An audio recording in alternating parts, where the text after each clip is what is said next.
तो दोस्तों आज की इस वीडियो में हम लोग पढ़ने वाले हैं कक्षा 10 हिंदी पद्य साहित्य का संक्षिप्त परिचय। हिंदी पद्य साहित्य में रीतिकाल एवं आधुनिक काल से जितने भी प्रश्न आते हैं वो सभी आज के इस वीडियो में हम लोग क्लियर करने वाले हैं। जैसा कि आप लोग जानते हैं कि हिंदी पद्य साहित्य से 5 नंबर का क्वेश्चन आप लोगों के बोर्ड एग्जाम में पूछा जाता है। 5 नंबर का क्वेश्चन पूछा जाता है और 5 क्वेश्चन पूछे जाते हैं OMR में आप लोगों के, जो कि एक नंबर का क्वेश्चन होता है। हिंदी पद्य साहित्य से 5 नंबर का प्रश्न पूछा जाता है और हिंदी गद्य साहित्य से 5 नंबर का प्रश्न पूछा जाता है। तो कौन कौन से वो प्रश्न हैं जो कि आप लोगों के बोर्ड एग्जाम में बार बार पूछे जा रहे हैं, वो सभी प्रश्न आज की इस वीडियो में हम लोग करने वाले हैं। तो चलिए वीडियो को स्टार्ट करते हैं। ये सभी प्रश्न आप लोग कर लेते हैं तो आप लोगों का बोर्ड परीक्षा में जो 4 से 5 नंबर आता है हिंदी पद्य साहित्य से, वो आप लोगों का पक्का हो जाएगा। अगर 5 नंबर नहीं तो 3 से 4 नंबर तो इस वीडियो को देखने के बाद आप लोगों का क्लियर ही हो जाएगा। तो चलिए वीडियो को स्टार्ट करते हैं। प्रश्न संख्या 1 के कहता है कि रीतिकाल की प्रमुख भाषा कौन सी थी। रीतिकाल की प्रमुख भाषा कौन थी? तो ब्रज भाषा। ऑप्शन बी इसका बिल्कुल ही सही ऑप्शन हो जाएगा। अगला क्वेश्चन है प्रश्न संख्या 2, रीतिकाल के प्रमुख कवि कौन है? रीतिकाल के प्रमुख कवि कौन है? बिहारी। दोस्तों बहुत ही इंपॉर्टेंट क्वेश्चन है ये। रीतिकाल के प्रमुख कवि लगभग हर बार ही बोर्ड एग्जाम में पूछ लिया जाता है सीधे सीधे तौर पर कि रीतिकाल के प्रमुख कवि कौन है, तो बिहारी है, इसे याद रखिएगा। उसके बाद अगला प्रश्न है प्रश्न संख्या 3, बिहारी सतसई के रचनाकार है। बिहारी सतसई के रचनाकार कौन है? बिहारी। दोस्तों ये भी बहुत ही इंपॉर्टेंट क्वेश्चन है, कोई भी बोर्ड पेपर उठाकर देख लीजिएगा, लगभग बार बार पूछा जा रहा है और ये सभी क्वेश्चन बहुत ही इंपॉर्टेंट है। ऐसा नहीं कि कहीं से भी हम उठा कर ला दिए, ये सभी क्वेश्चन बहुत ही इंपॉर्टेंट है और ये सभी प्रीवियस ईयर क्वेश्चन है जो कि बार बार बोर्ड एग्जाम में पूछे जा रहे हैं। चलिए अगला क्वेश्चन करते हैं। प्रश्न संख्या 4 का कहता है कि रसिक प्रिया के रचनाकार कौन है? रसिक प्रिया के रचनाकार केशव दास है। दोस्तों ये भी इंपॉर्टेंट क्वेश्चन है, इसे भी कर लीजिएगा, ये भी बार बार पूछा जा रहा है। उसके बाद अगला क्वेश्चन है कवि प्रिया किसकी रचना है? कवि प्रिया भी केशव दास की रचना है, इसे भी अच्छे से कर लीजिएगा। उसके बाद अगला क्वेश्चन है प्रश्न संख्या 6, शिवराज भूषण के रचनाकार कौन है? शिवराज भूषण के रचनाकार हैं कवि भूषण, ये भी कर लीजिएगा। उसके बाद अगला क्वेश्चन है भूषण मुख्यतः किस रस के लिए प्रसिद्ध हैं? कवि भूषण किस रस के लिए प्रसिद्ध हैं? तो वीर रस के लिए प्रसिद्ध हैं, इसका ऑप्शन सी बिल्कुल ही सही हो जाएगा। प्रश्न संख्या 7 क्या कहता है कि घनानंद किस काव्यधारा के प्रमुख कवि माने जाते हैं? घनानंद किस प्रमुख काव्यधारा के प्रमुख कवि हैं? तो रीति मुक्त काव्यधारा के प्रमुख कवि हैं। ये भी बहुत ही इंपॉर्टेंट क्वेश्चन है, इसे भी अच्छे से कर लीजिएगा। अगला क्वेश्चन देखते हैं। प्रश्न संख्या 9 क्या कहते हैं कि आधुनिक हिंदी कविता की प्रमुख भाषा कौन सी बनी? मतलब आधुनिक हिंदी कविता की प्रमुख भाषा कौन बनी थी? खड़ी बोली, इसका ऑप्शन सी बिल्कुल ही सही हो जाएगा।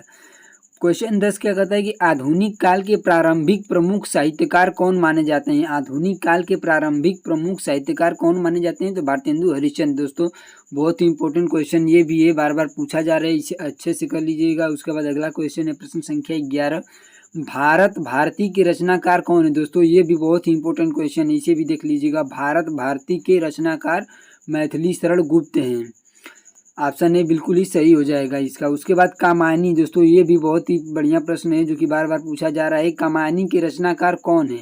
तो कामायनी के रचनाकार है जयशंकर प्रसाद।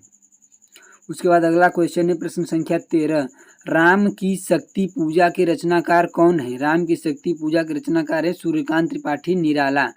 प्रश्न संख्या 14 के कहते हैं कि यामा की रचनाकार कौन है?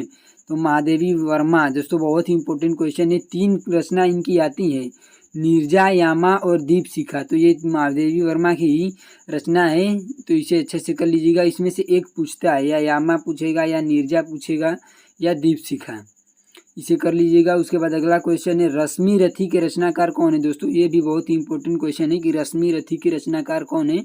तो ऑप्शन ए भी इसका बिल्कुल सही उत्तर हो जाएगा, रामधारी सिंह दिनकर। रश्मि रथी के रचनाकार रामधारी सिंह दिनकर है। चलिए आगे देखते हैं। अगला प्रश्न है प्रमुख रचनाकार और रचनाएं। जो भी इसमें हिंदी पद्य साहित्य में जितने भी प्रमुख रचनाकार हैं और उनकी जितनी भी रचनाएं हैं वे सभी इसमें है। जैसे केशव दास की रचना देख लीजिए, केशव दास की 2 प्रसिद्ध रचना है, रसिक प्रिया और कवि प्रिया। उसके बाद बिहारी की 2 प्रसिद्ध रचना है, बिहारी सतसई। और उसके बाद भूषण की प्रमुख रचना है शिवराज भूषण व शिवा बावनी, ये कवि भूषण की रचना है। उसके बाद घनानंद की रचना है, घनानंद की कवित्त और सवैये। उसके बाद भारतेंदु हरिश्चंद्र का भारत दुर्दशा वैद की हिंसा हिंसा न भवती। दोस्तों बहुत ही इंपॉर्टेंट क्वेश्चन है, वह भारतेंदु हरिश्चंद्र का रचना एक पूछेगा आप लोगों से, पक्का पूछेगा भारतेंदु हरिश्चंद्र का। उसके बाद मैथिली शरण गुप्त का देख लेते हैं। मैथिली शरण गुप्त का जो रचना है भारत भारती और साकेत और यशोधरा, ये सभी इनकी प्रसिद्ध रचना है। जयशंकर प्रसाद का कामायनी, आंसू, झरना, ये तीनों में से एक पूछता है। जयशंकर प्रसाद का एक पूछेगा या कामायनी, ज़्यादा तो कामायनी ही पूछा जाता है और आंसू। उसके बाद अगला है सूर्यकांत त्रिपाठी निराला के देख लेते हैं कुछ रचना। अनामिका, परिमल, राम की शक्ति पूजा, इनका अनामिका जो है वो पूछता है। अनामिका इनकी फेमस रचना है। उसके बाद सुमित्रा नंदन पंत जी का भी देख लेते हैं, पल्लव, गुंजन, ग्राम्या। उसके बाद महादेवी वर्मा का तो निहार, रश्मि, निर्जा, यामा, दीप शिखा, शांत गीत, ये सभी इनकी रचना है। और महादेवी वर्मा का भी एक रचना पूछता है। महादेवी वर्मा का एक रचना पूछेगा, इसे अच्छे से कर लीजिएगा। उसके बाद अगला क्वेश्चन है रामधारी सिंह दिनकर का। रामधारी सिंह दिनकर का तो रश्मि रथी, कुरुक्षेत्र और उर्वशी, ये इनकी तीन प्रमुख रचना है। रश्मि रथी, कुरुक्षेत्र और उर्वशी। इसमें ज़्यादा पूछता है आप लोगों का रश्मि रथी का, कि रश्मि रथी किनकी रचना है, ये कर लीजिएगा। उसके बाद अगला क्वेश्चन देख लेते हैं। ये तो हो गया रचना से रिलेटेड। अब आइए काव्यधारा से महत्वपूर्ण प्रश्न। ये काव्यधारा से कुछ महत्वपूर्ण प्रश्न है, इसे भी देख लेते हैं कि रीतिकाल की प्रमुख प्रवृत्ति क्या थी। रीतिकाल की प्रमुख प्रवृत्ति क्या थी? तो श्रृंगार, प्रधानता और काव्य शास्त्रीयता का। दोस्तों ये पूछता है हमेशा, इसे देख लीजिएगा। उसके बाद अगला क्वेश्चन है रीतिकाल में किस भाषा का सर्वाधिक प्रयोग हुआ है। रीतिकाल में किस भाषा का सर्वाधिक प्रयोग हुआ है? तो ब्रज भाषा का। रीतिकाल में सर्वाधिक भाषा कौन सी प्रयोग की जाती है? ब्रज भाषा। उसके बाद रीतिकाल के वीर रस के प्रमुख कवि कौन है? भूषण। दोस्तों बहुत ही इंपॉर्टेंट क्वेश्चन, इसे भी कर लीजिएगा, ये भी बार बार पूछ रहा है। उसके बाद अगला क्वेश्चन है आधुनिक काल की प्रमुख काव्यधाराओं कौन कौन सी हैं? आधुनिक काल की प्रमुख काव्यधाराएं कौन कौन सी है? तो भारतेंदु युग, द्विवेदी युग, छायावादी युग, प्रगतिवादी, प्रयोगवादी और नई कविता, ये सभी आधुनिक काल की प्रमुख काव्यधाराएं हैं। उसके बाद है छायावाद के चार प्रमुख स्तंभ कौन माने जाते हैं? दोस्तों बहुत ही इंपॉर्टेंट क्वेश्चन है, बार बार आप लोगों के स्कूल में भी कई बार पूछा गया होगा। छायावाद के प्रमुख चार स्तंभ जयशंकर प्रसाद, सूर्यकांत त्रिपाठी निराला, सुमित्रा नंदन पंत और महादेवी वर्मा, इसमें से एक क्वेश्चन रहता है। उसके बाद प्रश्न संख्या 6 के कहता है कि आधुनिक हिंदी कविता में राष्ट्रीय भावना के प्रमुख कवि कौन हैं? मैथिली शरण गुप्त और रामधारी सिंह दिनकर। दोस्तों उम्मीद है कि आप लोगों को वीडियो अच्छा लगा हो। अगर वीडियो अच्छा लगा हो तो वीडियो का लाइक और चैनल को सब्सक्राइब जरूर कर दें और इसी प्रकार की जानकारी पाने के लिए हमारे चैनल के साथ जुड़े रहें। धन्यवाद।